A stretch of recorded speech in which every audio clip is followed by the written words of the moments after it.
Ja, ein herzliches Willkommen zum Kanal Inspirierendes aus Theologie und Kirche. Heute setzen wir die Geschichte der Philosophie fort. Heute springen wir hinein ins 19. Jahrhundert. Und meine Gesprächspartnerin ist meine Kollegin Pfarrerin Susanna Kammacher. Susanna, großartig, dass du dir, man kann es nicht oft genug sagen, Zeit nimmst zur heutigen Aufnahme. Ausgangspunkt unserer philosophiegeschichtlichen Betrachtungen ist heute der Wiener Kongress 1815. Er brachte nach den aufwühlenden Jahren der Französischen Revolution und den Feldzügen Napoleons eine Beruhigung der politischen Lage. Und so kommt es zu einem Aufbruch, zu einer ganz anderen Art von Revolution durch den industriellen Fortschritt. Kannst du uns, Susanna, da so als Rahmen einige Erfindungen, einige Fortschrittsideen nennen?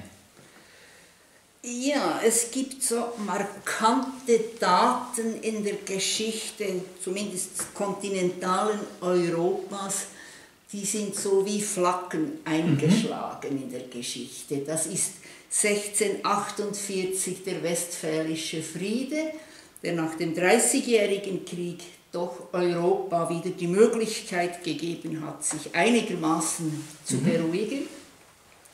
Dann kam die Französische Revolution mit Napoleon, der alles auf den Kopf gestellt hat und es auch wieder Tausende und Tausende von Toten gab und auch das ganze Websystem zusammengestürzt ist, wobei es natürlich auch viel Gutes Neues gebracht hat.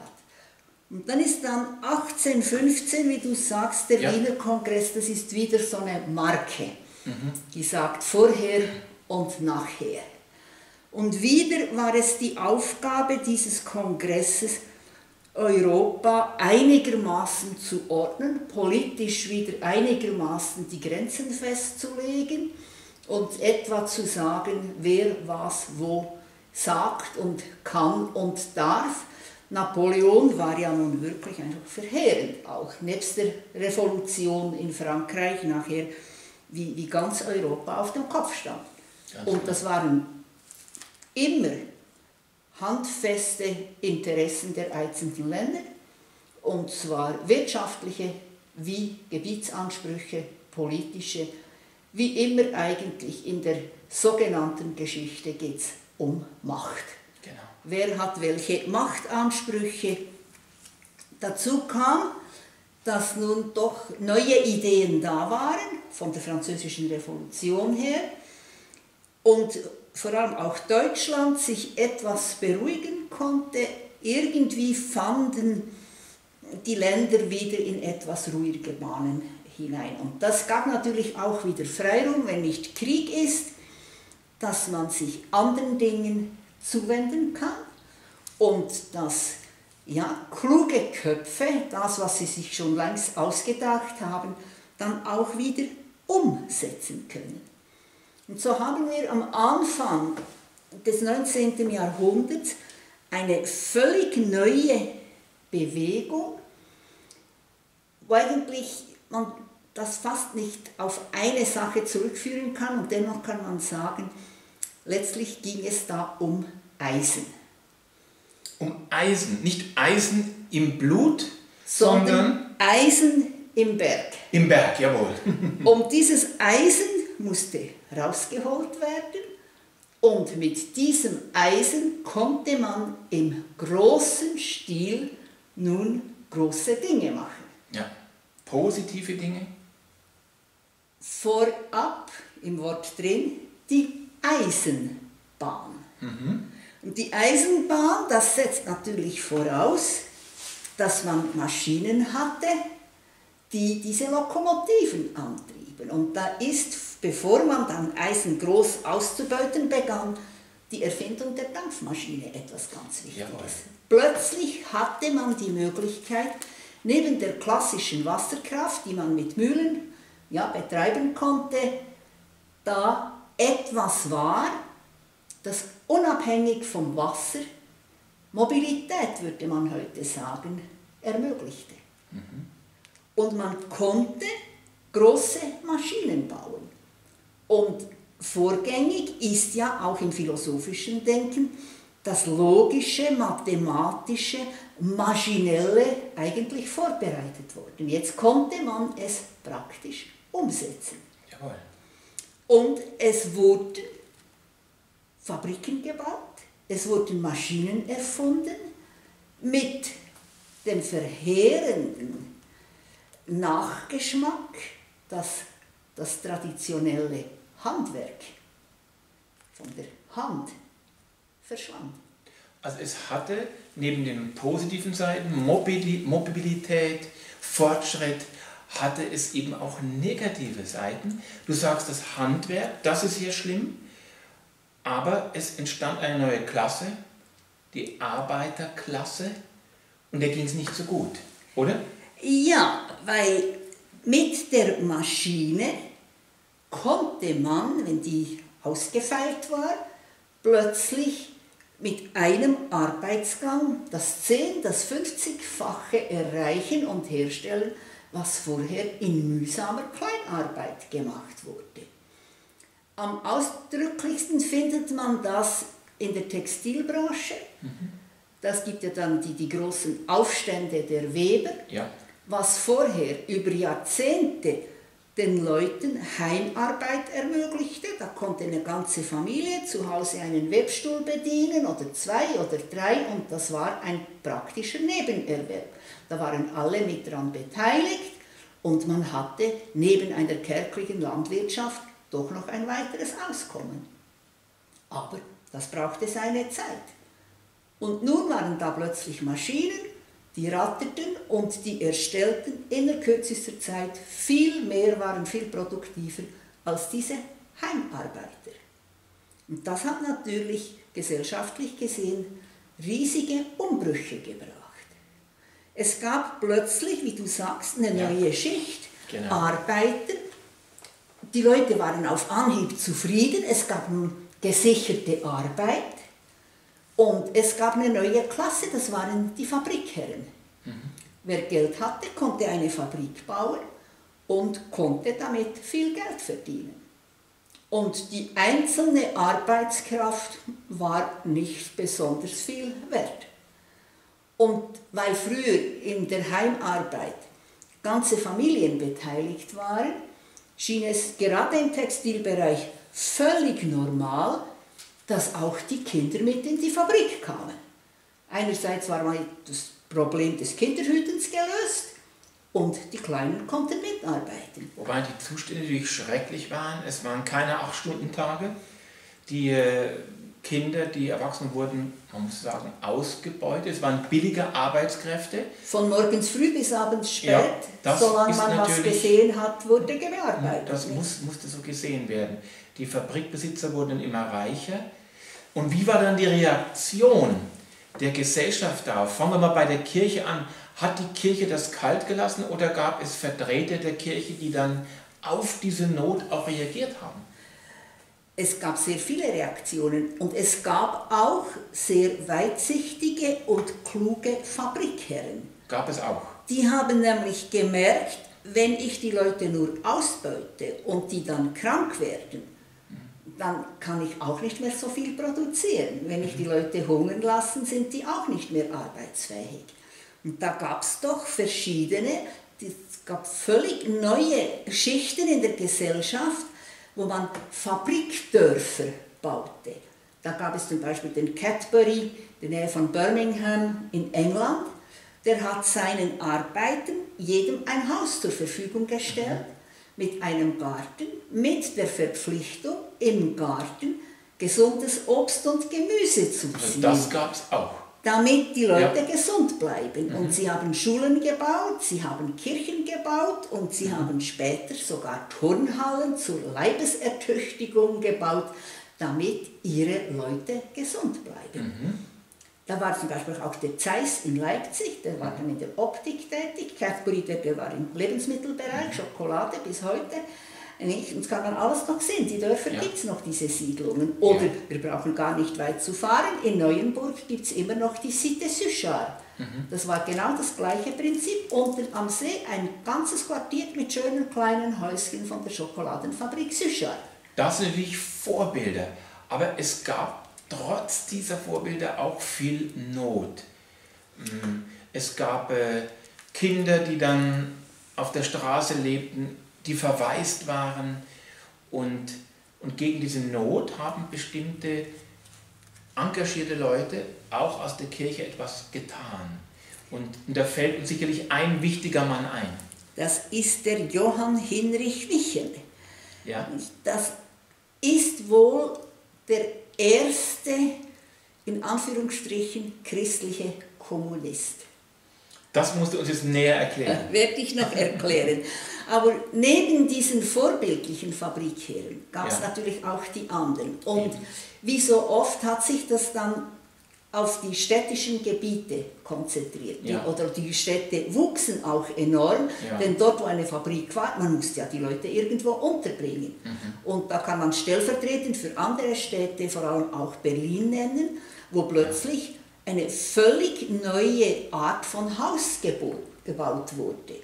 Damit die Leute untergebracht wurden, hat man die Häuser mit Hinterhöfe gebaut, also ein Haus und dann wieder eins und immer einen Hof, damit es Licht gibt. Nicht vorne ein Haupteingang, und da kam sehr bald der Begriff der Mietskasernen auf. Und das Leben in diesen Mietskasernen, vor allem in Berlin, ist dann auch sprichwörtlich geworden als Ort des Elends und der Verwahrlosung. Jawohl. Denn da wurden die Leute zu Hunderten reingequetscht. Und wenn man kein Bett hatte, konnte man sich ein Bett als Schlafgänger mieten. Das heißt, eine Familie, die wohnten sehr eng, auf wenig Raum, hatten aber ein paar Betten, wo man tagsüber nicht drin war. Und weil die Fabriken zum Teil Tag und Nacht arbeiteten, dann hat man sein Bett jemandem tagsüber zur Verfügung gestellt, der dann nachts wieder arbeitet. Ja, so wurde das gemacht, im Schichtsystem. Wirklich im Schichtsystem, und das hat natürlich enorm viele Probleme mit sich gebracht. Überall da, wo viele Leute auf engem Raum mit wenig Lohn zusammenleben müssen, ist es unweigerlich, dass es zu Zusammenstößen kommt, dass es zu Schwierigkeiten kommt. Und die hygienischen Maßnahmen in diesen Mietssiedlungen waren äußerst prekär. Da gab es so für 200, 300 Leute vielleicht 4, 5 WCs. Und Kaltwasser, Badezimmer war noch nicht bekannt. Also es waren richtige Brutstätten von Krankheiten, insbesondere die Tuberkulose. Das war dann die sogenannte Schwindsucht, die weit verbreitet war. Nicht? Und ein anderes riesiges Problem, dass vor allem die Männer sich dann einfach ihr Elend weggesoffen haben. Alkoholismus. Riesige Alkoholprobleme. Und wo Alkohol im Spiel ist, da gibt es sofort Streit, da gibt es Auseinandersetzungen. Kurzum, es gab ganze Quartiere, da war die Not sehr groß, und das war nicht nur in Berlin so, in Deutschland, auch in England gab es diese riesigen, eigentlich Elendsviertel dann, Slums, wo die Leute einfach zusammengepfercht waren und natürlich dann auch das Verbrechen sehr weit verbreitet war. Also riesige Schwierigkeiten. Und was ganz besonders schlimm war, die Kinder wurden entweder in der Fabrik beschäftigt, oder wenn das eine Arbeit war, wo die Kinder nicht gebraucht werden konnten, dann lungerten die rum, da war niemand da, die hatten keine Schulen, die hatten nichts.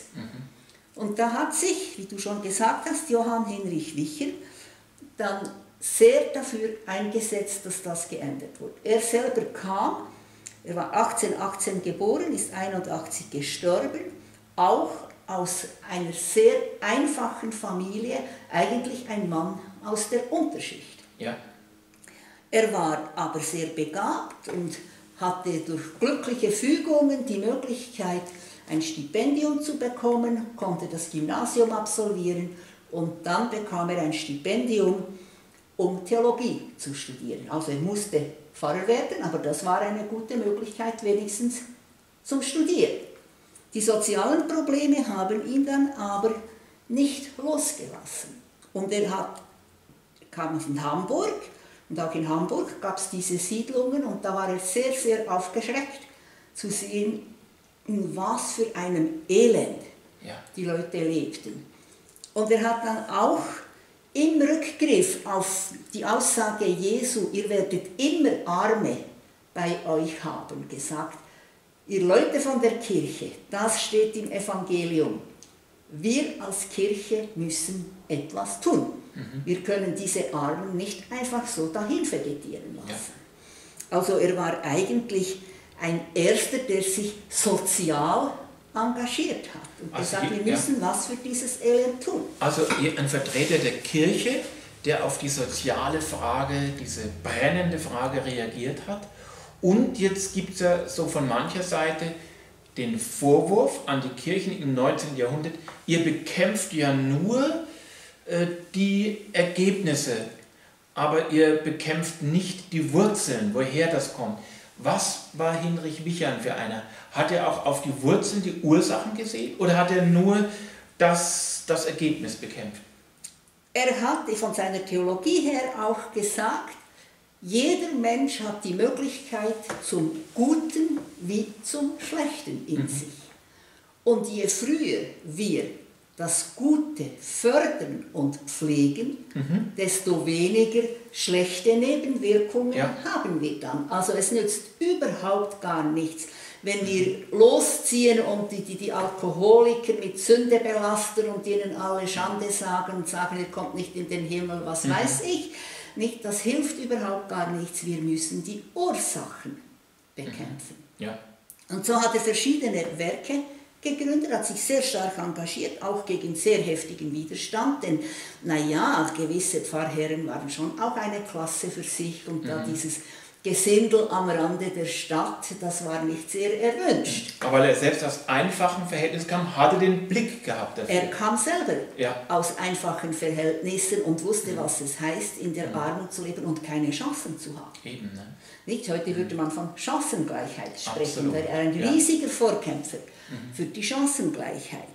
Er hat dann sich sehr engagiert, auch bei den Fabrikherren und so, hat einfach auch für Verbesserungen gekämpft und mit verbunden mit Alkoholismus und all diesen Randerscheinungen war natürlich auch die Prostitution ein riesiges Problem.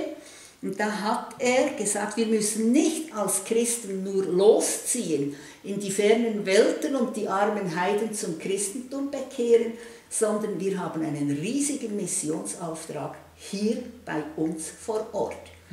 Und damit wurde er zum Begründer der sogenannten inneren Mission, dass man sich um all die Leute am Rand der Gesellschaft eben auch kümmert und auch auf die Ursachen, die Schwierigkeiten, vor die die Leute gestellt wurden, dass man die auch konkret anging. Aber, ja, das ist lange her und er war der Erste, das war äußerst schwierig und er hat nur zu oft auf Granit gebissen.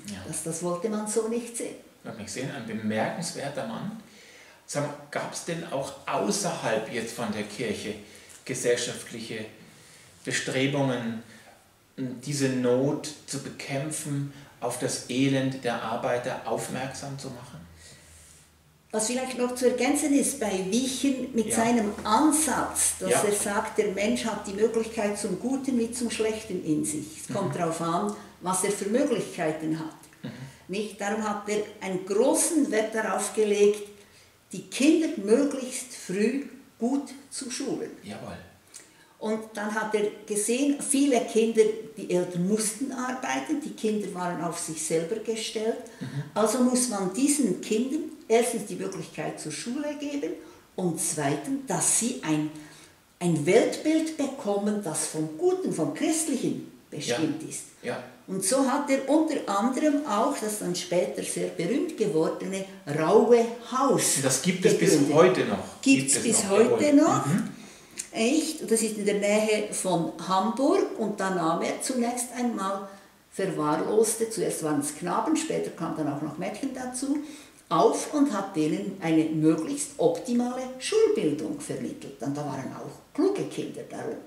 gesagt, das kann die Kirche nicht verantworten, dass man die einfach lässt, wo sie sind. Das sind auch aus eigener Erfahrung, nicht? Er war ja auch ein kluges Kind und hat die Chance gekriegt, etwas zu werden. Nicht? Was wir heute noch kennen, ohne wahrscheinlich zu wissen, dass das aus dem Rauen Haus kommt und dass da der Pfarrer Wichen dahinter steht, das ist nämlich der Adventskranz. Er hat den erfunden. Genau. Um den Kindern die christlichen Werte möglichst anschaulich zu vermitteln, hat er in der Vorweihnachtszeit, zunächst war es ein riesiges Wagenrad, hat er das an die Decke gehängt und hat 24 Kerzen draufgesteckt. Und gesagt, Kinder, schaut, ihr müsst mich nicht jeden Tag fragen, wann ist Weihnachten, wir zünden jeden Tag eine Kerze an. Und jeden Sonntag gibt es eine große Kerze. Und so ist dann aus diesem Wagenrad der Adventskranz entstanden vor Weihnachten, den wir heute noch mit 4 Kerzen für jeden Adventssonntag haben. Aber das ist ein typisches Beispiel für ihn, wie er ganz sachlich, handfest, bodenständig versuchte, die christliche Botschaft umzusetzen. Und kreativ natürlich, war er auch. Ne? Natürlich. Und das ist dann schon nicht ungesehen geblieben. Er hat dann verschiedene Aufträge bekommen. Er war natürlich auch sehr aufmüpfig. Er ist dann auch auf die Regierung zugegangen, nicht nur zu den Kirchenoberen und gesagt, das geht so nicht. Das meinte ich vorhin mit meiner Frage auch, ob er auch die Wurzeln des Übels angesprochen hat. Also immer die Vorwurf ist, ihr Kirchen, ihr kümmert euch nur um die Ergebnisse des Elends, die bekämpft ihr, was rauskommt, aber die Verursacher, die nicht. Aber das hat Wichern getan. Ja, und er hat dann auch gesagt, was nützt es, wenn ihr all die Leute, natürlich sind die so oder anders irgendwie straffällig geworden, was nützt es, wenn ihr die einfach einsperrt? Ja. Da hat niemand was davon. Ja. Und er ist einer auch federführend gewesen, was man heute einen integrativen Strafvollzug nennt. Also die Leute sollen nicht nur bestraft werden, sondern vorbereitet, um wieder in die Gesellschaft integriert zu werden. Ein Visionär, das dürfen wir sagen. Und da wurde er dann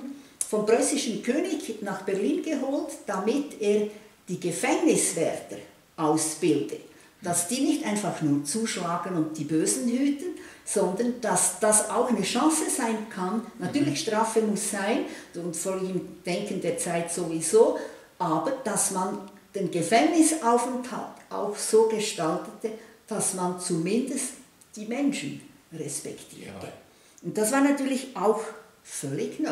Völlig neu. Und er hat es immer wieder auf den christlichen Auftrag, Aussenden Jesu, der Jünger, gesagt, geht hin in alle Welt und predigt das Evangelium, also die Liebe Gottes und nicht das Zusammenschlagen der Leute. Ja, jetzt haben wir gesagt, er ist ein Visionär und der andere wichtige Mann, der auf die soziale Frage antworten wollte und der noch Generationen geprägt hat, der in Trier geboren worden ist, war ja Karl Marx. Auf ganz anderer Basis gedacht, nichts mit dem Christentum im Hut, der sagt, die Religion ist Opium fürs Volk. Er hat einen gewissen Hegel, von dem wir dann auch noch sprechen werden in einer der nächsten Folgen, zum Thema die großen deutschen Philosophen. Den hat er auf den Kopf gestellt und hat ja auch eine visionäre Entwicklung vorausgesagt, geplant, geschrieben. Was können wir zu Karl Marx deshalb? Ein riesiges Gebiet, ich weiß. Wenn Wichen, kann man sagen, von unten nach oben gedacht hat, also ich muss unten anfangen bei den Kindern, ich muss die formen, denen eine pädagogische Ausbildung geben, ich muss den Menschen auch im Kind achten, eigentlich höchst modern von der Pädagogik her, spricht man heute ja auch wieder davon. Also nicht eine schwarze Pädagogik, sondern eine Entwicklungspädagogik. Nicht? Das ist seine Denkrichtung. Bei Marx ist es völlig anders. Der denkt eigentlich horizontal, Kinder haben ihn nicht interessiert. Nicht? Der denkt von den gesellschaftlichen Schichten. Ja. Nicht? Marx, das wissen viele Leute nicht, der kam aus einer Rabbinerfamilie. Also da war überhaupt nichts in dem Sinn christlicher Hintergrund, auf den er sich abgestützt hätte. Und naja, gut, die Familie hätte gerne gehabt, dass er da auch in der Tradition bleibt und als guter Jude auch Rabbiner wird, aber das hat ihn einfach gar nicht gepasst. Ja. Er war recht aufmüpfig. Er war Redaktor, hat sehr mit spitzer Feder Artikel geschrieben und da hat er sich dann auch verschiedene Händel eingehandelt und wurde angeklagt und dann musste er letztlich aus politischen Gründen nach Paris ausweichen. Und weil er in Trier wohnte, war ja Frankreich nicht weit, also das war eine Verbindung, das war nicht das Unmögliche für ihn. Er konnte dorthin, er konnte auch gut Französisch. Und dort ist er dann eigentlich auf der Schicht der Arbeitgeber, wo er argumentiert und sagt, Moment mal, was macht ihr mit den Menschen? Was nützt ihr aus? Ein einfacher Arbeiter, auch wenn er keine Bildung hat, was hat der? Der hat Arbeitskraft. Und was macht ihr jetzt? Ihr kauft ihm seine Arbeitskraft ab für einen Hungerlohn. Der wird nicht dementsprechend entlöhnt. Ihr nützt diese Menschen aus. Kein Wunder, dass es dann diese riesigen sozialen Probleme gibt. Jawohl. Also, wir müssen nicht wie bei Wichen bei den Kindern ansetzen, sondern beim Arbeiter und gleichzeitig beim Arbeitgeber. Da muss sich was ändern. Also wieder die gleichen Überlegungen wie bei Cadbury und bei den anderen, den vorbildlichen Fabrikherren, nicht? Die sagen, wenn wir verdienen wollen, brauchen wir gesunde, kräftige Arbeiter. Nicht? Und er hätte das, wenn er Christ gewesen wäre, auch aufs Evangelium zurückführen können, indem er gesagt hätte, der Arbeiter ist seines Lohnes wert. Er war zwar jüdisch, aber er hat das umgesetzt und sich dafür eingesetzt. Nicht? Und damit, das waren natürlich auch gewisse Ideen, die waren im Schwang. Und in Paris ist er natürlich auch in vielen intellektuellen Kreisen gewesen. Also es war ein ganz anderes Niveau als zum Beispiel Wichen, der wirklich an der Basis gearbeitet hat. Und er hat dann auch verschiedene Texte geschrieben, Theorien formuliert, zugunsten, kann man sagen, der Arbeiterklasse. Und das ist dann auch das erste Mal, wo diese Schichtung der Bevölkerung auftaucht, auch als philosophisches Denkobjekt. Was machen wir mit diesen Menschen? Nicht? Und eigentlich mit einem sehr positiven, in Anführungsstrichen christlichen Ansatz. Gut, die französische Revolution war vorbei. Der Gedanke von Menschenrechten war da schon, auch da und auch im Schwang. Natürlich längstens nicht so, wie wir es heute kennen, aber da hat sich einer geärgert darüber, dass die einen ganz reich werden und die anderen dafür schuften und nichts davon haben. Das hat ihn dann auch mit anderen zusammengebracht, nicht zuletzt, und nach dem wirst du mich sicher jetzt auch gleich fragen, das ist der zweite große Kopf, ja. Das ist Friedrich Engels. Ja, ich finde es interessant. Also Marx war ja jetzt im Gegensatz zu Heinrich Wichern jetzt nicht aus einem armen Elternhaus, das kann man nicht so sagen. Nein, er kam eigentlich aus den Oberschichten. Und Friedrich Engels erst recht nicht. Also Friedrich Engels aus einem begüterten Haus, ich denke sogar Fabrikbesitzer oder so, ja, waren ja. Die Eltern, weil war der Vater? Der Vater war Kaufmann und hat den Sohn nach Paris geschickt, damit er sich zum guten Kaufmann ausbilden lasse. Und das ist dann völlig daneben gegangen. Aber das ist schon, aber trotzdem, man konnte es sich leisten. Ja, und da frage ich mich, im Gegensatz zu Wichern, sind nicht Marx und Engels sozusagen mehr so akademischer, also so auf akademischer Ebene, wo sie dann die soziale Not betrachten, bearbeiten. Denn bei meinen Forschungen, Lektüren, also Engels und Marx haben sich direkt mit armen Leuten gar nicht so beschäftigt. Also jetzt theoretisch schon, aber jetzt so praktisch.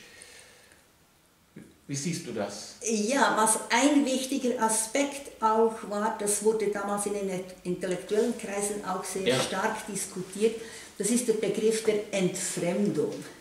Wichtiges Stichwort. Der Mensch entfremdet sich, auf Französisch war das die Alienation, und das muss bekämpft werden. Der Mensch entfremdet sich durch die Gegebenheiten des Arbeitgebers vom Produkt seiner Hände Werk. Er schuftet zwar, hat aber nichts davon. Hat auch nichts dazu zu sagen, was wie wo produziert wird. Er muss einfach schuften. Nicht? Und weil er so eingespannt ist in den Arbeitsprozess, verliert er auch den Bezug zur Natur, im Gegensatz zu den Fabrikbesitzern, die den Leuten auch verpflichteten, ihre Obst und Gemüse zu ziehen. Nicht? Und weil jeder so eingespannt ist, verliert sich auch die Beziehung untereinander. Also das Menschliche geht verloren, und auch der Mensch wird eigentlich, der ist zu höherem berufen, könnte man sagen. Der verliert auch den Wert seiner selbst. Also, und das wird ein bisschen geschwollen gesagt, der Mensch verliert den Bezug zu seinem Wesen als Gattung Mensch. Also es ist eine Entmenschlichung, eine Entfremdung, wenn nur noch auf Produktionssteigerung geschaut wird und der Arbeiter eigentlich um seine Arbeitskraft oder den Erfolg seiner Arbeitskraft geprellt wird. Und das hat er auch dann zusammen mit Engels, wurde das diskutiert. Jawohl. Und die beiden haben dann zusammen das berühmte kommunistische Manifest geschrieben und haben dann auch sich der Arbeiterklasse insofern angenommen, dass sie auch mit dabei waren, als eine kommunistische Partei gegründet wurde. Also da waren Sie schon mit dabei und kamen mit richtigen Arbeitern zusammen auch? Ja, das dann schon, aber sie waren natürlich immer, es war alles auf intellektueller Art. Darauf wollte ich vorhin hinaus. Ne? Die haben, das war immer auf akademischem Niveau, die haben selber nie geschuftet in der Fabrik. Ja, das wollte ich meinen. Nicht? Und das ist natürlich, wenn dann gesagt wurde, Eigentum ist Diebstahl, nicht? Und das Kapital gehört dem Volk, das war alles recht, aber dass dann das Kapital vom Volk auch richtig verwaltet werden müsste, nicht? Da war dann wieder die Schwierigkeit.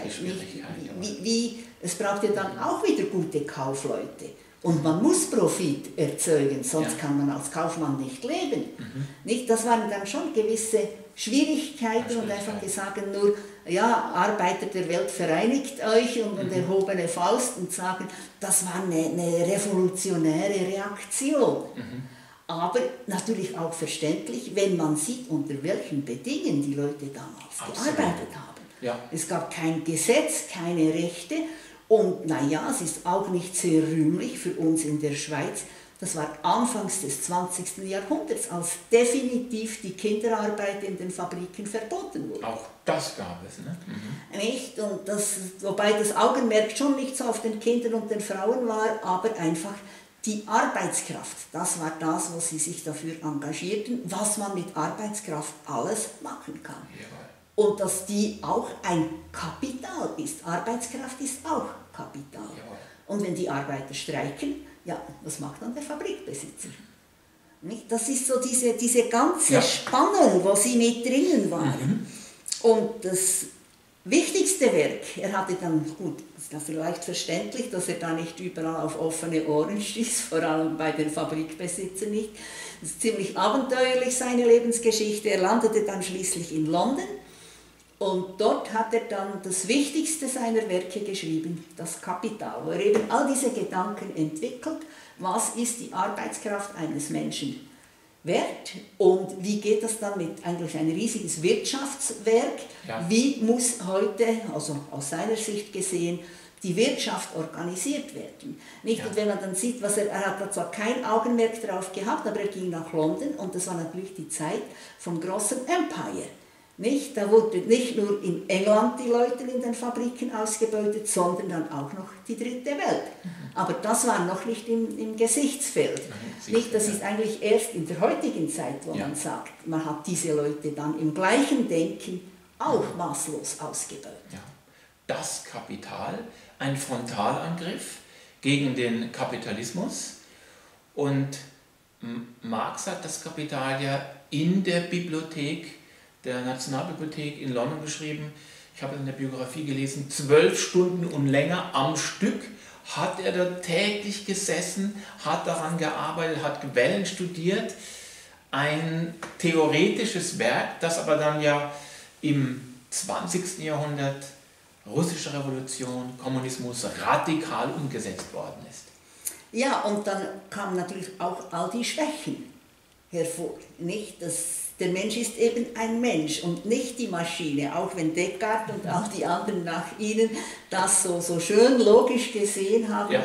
Irgendwo ist eben dann die Begierde und die Seele des Menschen immer noch da und die schlägt dann und wann quer und dann geht die schönste Theorie eben nicht mehr auf. Ja. Nicht? Aber sowohl Engels wie Marx, die hätten sich wohl nie träumen lassen, dass ihr Werk, ihre Gedanken eigentlich ein ganzes nachfolgendes Jahrhundert die Welt bewegen würde. Absolut, ja. Nicht, dass die Auseinandersetzung dann zwischen Kommunismus und dann von seiner Schrift her mitbegünstigte Kapitalismus, also vom Ausdruck her, dass das bis in die heutige Zeit eine Auseinandersetzung ist, die immer noch nicht gelöst ist. Fertig ist, nicht? Ja. Nicht? Und natürlich wurde dann später die Kommunisten, gut im Zusammenhang mit der Sowjetunion, als die Bösen deklariert und die anderen waren die Lieben. Und das hat uns dann einerseits eine große politische Stabilität gebracht im 20. Jahrhundert durch den Kalten Krieg.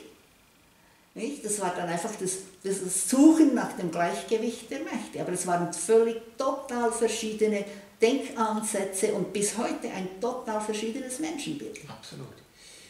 Susanna, es gibt noch so viel zu dieser Epoche der Philosophiegeschichte zu sagen. Wir merken, wie Philosophie, Kirche, Theologie, Ökonomie ineinandergreifen. Und wir müssen über einen doch wirklich noch sprechen, sonst können wir diese Folge nicht abschließen. Sehr, sehr wichtig. Ich habe vorhin gesagt, Marx, These, Religion, Opium fürs Volk. Und es gab einen, der radikal die Kirche, den Glauben, die Religion angegriffen hat. Und das war, Ludwig Feuerbach. Radikaler geht's nicht mehr, oder Susanne? Das stimmt schon. Er war ein bisschen älter als Marx und Engels. Er ist 1804 geboren und hat zunächst von der Familie her auch ein bisschen hineingepusht Theologie studiert. Sogar. Nicht, also der Vater und die Brüder, die waren alle im juristischen Bereich, als Strafrechtler, als Juristen tätig und er studierte zunächst in Heidelberg Theologie und Philosophie. Das ist unglaublich. Ich habe in Heidelberg auch Theologie und Philosophie studiert. Und was für verschiedene Persönlichkeiten da herauskommen können. Nun, du hast wohl nicht einen solchen Frontalangriff gewagt wie er. Ich muss fragen, was hatte denn Feuerbach gegen die Kirche und gegen die Religion?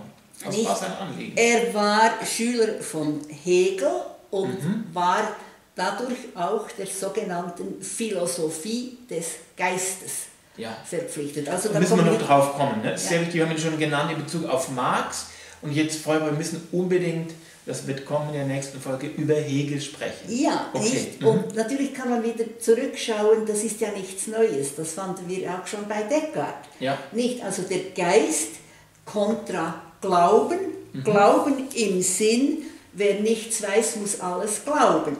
Also der Mensch kann etwas wissen. Das ist ein Ansatz, das finden wir bei all denen, die wir jetzt da besprochen haben. Schule, Schulung, Bildung ist enorm wichtig, damit sich etwas verändern kann. Nicht? Und von daher hat Feuerbach sich dann sehr intensiv damit beschäftigt und was man vielleicht auch nicht so weiß, er hat sich auch sehr stark für die Frauen engagiert. Von der Überzeugung her, alle Menschen haben die gleichen Rechte. Nun wurde er natürlich überhaupt nicht gehört, das war noch völlig daneben in dieser Zeit. Und je mehr er sich auch mit Naturwissenschaft beschäftigt hat, nun ja, wir werden das dann auch noch sehen, nicht, kommt dann später auch noch Darwin, das ist ein völlig neuer Zug. Irgendwie, und vor allem nicht zuletzt wegen deren Vertreter, ist die Kirche in Misskredit geraten. Nicht? Man konnte nicht, vor allem auch vom Lehrstuhl von Rom her, einfach sagen, das ist so, Punkt, ihr dürft nichts hinterfragen. Und wer hinterfragt, der kommt in die Hölle. Das ging nicht mehr, das war zu einfach. Wobei natürlich bei Feuerbach eben dieser Frontalangriff, also nicht nur auf die katholische Kirche, sondern auf die evangelische. Er hat natürlich evangelische Theologie studiert. Alles hat er, was mit Glauben, Religion zu tun hat, hat er einen Frontalangriff gemacht. Und ja, was waren denn so seine Thesen? Warum ist mit der Religion kein Staat mehr zu machen, wenn ich so sagen darf? Gut, heute bekäme er riesige Unterstützung von der modernen Hirnforschung, nur damals hatte niemand eine Ahnung davon. Seine Hauptthese war, nicht Gott hat den Menschen erschaffen, sondern der Mensch hat sich Gott oder seine Götter erschaffen. Also das ist letztlich alles ein Produkt des Geistes. Und das hat er dann in verschiedensten Varianten ausgeführt und da kann man sich sehr leicht vorstellen, auf welchen Widerstand er gestoßen ist. Das war ja eine Zeit, da waren sowohl katholisch wie auf reformierter Seite die Kircheninstanzen und hatten was zu sagen. Und was auch sehr wichtig ist, große Güter. Vom Mittelalter her weiß man ja auch, dass die katholische Kirche etwa 90% des damaligen Boden- und Vermögens verwaltet hat. Das war alles im kirchlichen Besitz. Also da waren auch riesige wirtschaftliche Interessen dahinter. Und natürlich, gut, Mittelalter ist eine andere Zeit, aber das hat sich durchgezogen und bis heute haben wir noch den Status, diesen Machtanspruch, auch in politischer, moralischer Hinsicht, dass die Kirche sagt, was lang geht. Und da hat er sich ganz radikal dagegen gestellt und gesagt, so nicht. Und darum ist Feuerbach nicht sehr beliebt in theologischen Kreisen, denn naja, wenn jemand Gott in Frage stellt, dann stellt er letztlich die höchste Instanz in Frage. Hat Feuerbach da nicht den Menschen, bei aller Kritik an der Kirche, die auch berechtigt war, ganz sicher auch, nicht den Menschen die Hoffnung genommen? Also der Mensch braucht Religion, der Mensch braucht Hoffnung, einen Halt. Hatte denn Feuerbach eine Alternative dazu? Was war denn der Halt von Feuerbach? Woran hat er denn sein Leben, seine Existenz festgehalten? Nun ja, er stellte sich einfach in die Linie dieser großen Denker, der menschliche Geist. Ja.